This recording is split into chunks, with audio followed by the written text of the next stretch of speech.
Hi guys, how's it going? James here, welcome back to my channel. Today we're having a look at this new acquisition I just got. This is the HPI Nitro RS4 3 Evo. So I just picked this up off eBay, it arrived a couple of days ago.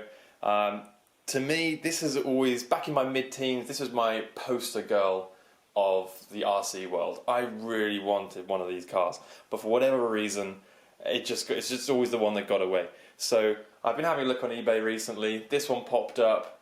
I got it for a good price. They seem to still be commanding quite a lot of money. I mean, there was a couple of ropey ones on eBay for about £200, £220. I picked this one up for £130. The guy who sold it to me isn't sure if the engine was working correctly, so I haven't started it yet. So we're going to try and get it started today, so we'll see how that goes. It's super clean, it's really good condition, it's been well looked after.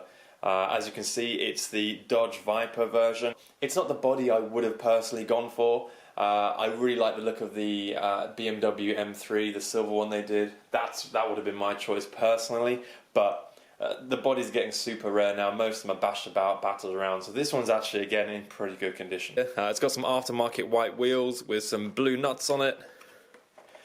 Here's the front. Like I said, really good condition. It's got a few scrapes on it, otherwise it's looking really nice. A bit of paint missing from the wing mirrors there.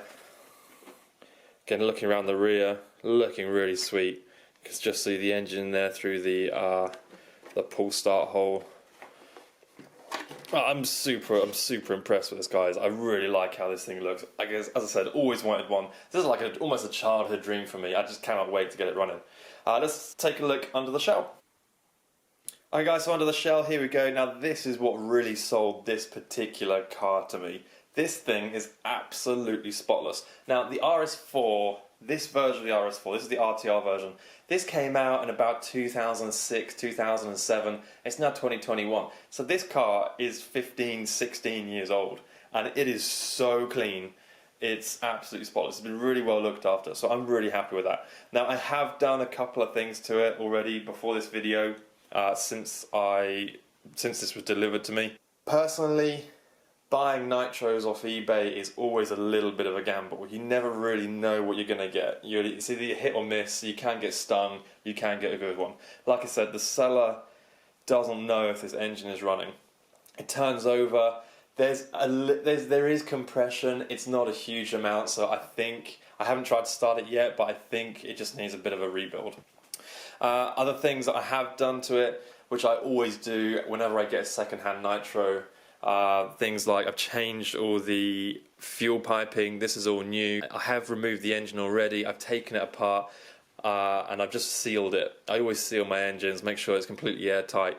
So it's got a new exhaust gasket. I removed the pull start. That's all been sealed. The back plate has been sealed. I put a bit of after run oil on the bearings in the crank. So that's all been done. I did remove the carb. Took it completely apart, cleaned it out, and sealed that all up. You'll see there's an air filter on it. The previous owner fitted one of those kind of K&N style filters. In my experience, they're just for looks. They don't do anything. They don't filter properly, so I completely removed that. I'm now going to replace that with a stock HPI dual stage filter that was fitted to the later version of this, the Evo Plus. So it doesn't have an air filter on it yet. I'm just going to try and idle it today, so we don't really need an air filter for idling. There's going to be no real on-road running. What else did I do? I removed the fuel tank, checked that for air leaks. They did have a slight air leak coming from the cap there, the filler cap. There was a little bit, where the seal is, there was a little bit of dirt in there that was stopping a perfectly airtight seal. So just gave that a good clean, and now there's no bubbles, there's no air leak into that now. Otherwise, guys, that's pretty much it. I'm going to have to change the glow plug. That's something I'm going to do today, again, before I give it its first start. Otherwise, as you can see, it's completely spotless. It's in really good condition. It does have these drift tyres on. They are absolutely rock solid. I'm going to be changing those for the stock tyres that would have come with this originally. But yeah, drifting's not really my thing. And these are just like almost like hard plastic. There's absolutely no give in those at all. So I will be changing those out. One last thing to do here, guys, before I do give it a run. Really important, brand new glow plug. This is the OS. This is the number 8. Really good plug for any RTR. This is where you want to go. Super reliable. It's a medium plug. This will run in any RTR engine, in my opinion, from a 15 size engine all the way to the 28s to 34s. This is a spot on plug. So that's what we're going to do next. Here's the old glow plug. Here's the old glow plug that was in the car when it arrived. Fully charged glow starter. As you can see, it does ignite. It's quite dim though, it's not that bright. Here's the brand new one, the OS number 8 that I'm going to replace it with. And as you can see, it's a lot brighter. It's getting off a lot more light. So that's quite important to check. Just because the glow igniter is working, it doesn't mean it's working at its optimum. They can dim over time and just gives you less reliable running and tuning. It's always really important to replace this glow plug.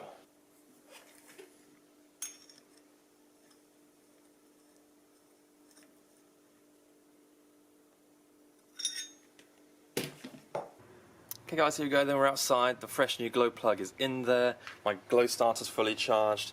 Check my idle gap, about 1mm, that's what I want to aim for. Got my fuel here. This is a VP Power Master Basher. It's 20% nitro. Relatively high oil content of 14%. It's higher than I'd like, but for an engine, I don't know if it runs. I don't know how long it's been since it last ran. It's probably not a bad thing having high oil content. Actually, my Firestorm runs great on this, so this shouldn't be a problem. So let's put some fuel in. Only a little bit for today, just because I don't know how this is going to go, if it's even going to run. This car has a built-in primer, so we're just going to prime it till we see a bit of fuel coming up. You can see it already, it's already at the carb. Once it's at the carb, another couple of pumps just to get it going. We don't want too many, don't want to flood the engine. Let's give it a go.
So guys, there we have it. She runs, and she runs sweet as well. Couple of pulls. I thought it was flooded. I felt quite a bit of resistance, but no, off she went. Yeah, idles nicely. I did reset the carb settings back to factory beforehand, so it was quite smoky, quite oily, a little bit of rough idling, probably just because of the richness of the settings there. There's quite a bit of fuel coming out of the exhaust. In fact, you can just see it's actually already dripped onto the mat there. So yeah, she's running nice and rich. I don't mind that. I'm happy with that, just to get her running right. Like I said, I have no idea when this last ran, or just that the seller said to me he couldn't really get it to run. And yeah, sweet as a nut. Absolutely really happy with that. Next plans then, I'd like to get a new shell. New tyres are on the way, some proper grippy tyres. And then yeah, hopefully take her out. Still don't know if the 2-speed works, haven't quite got it up to high enough revs to see if that works. So we'll give that a go next time out. Fingers crossed, I have no reason to doubt that she's going to run absolutely spot on. So yeah, happy days. Thanks for watching, guys. Hopefully next time I'll come with a video with it running on road, and we'll see how she runs.